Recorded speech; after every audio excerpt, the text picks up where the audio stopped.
ਐਸਾ ਫਰਮਾਉਂਦੇ ਨੇ ਰੋਕਾਂ ਵਿੱਚੋਂ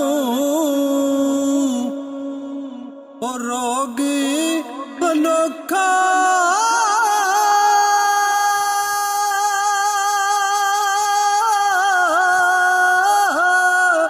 ਅਤੇ ਜਿਸ ਦਾ ਨਾਮ ਗਰੀਬੀ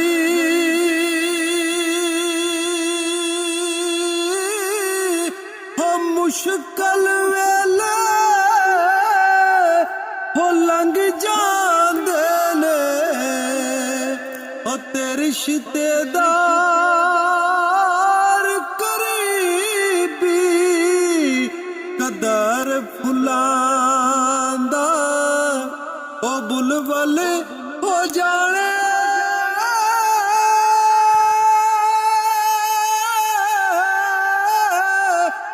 ਤੇ ਸਾਫ ਦਿਮਾਗਾ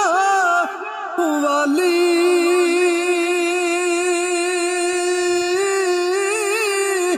ਹੋ ਕਦਰ ਫੁੱਲਾਂ ਦਾ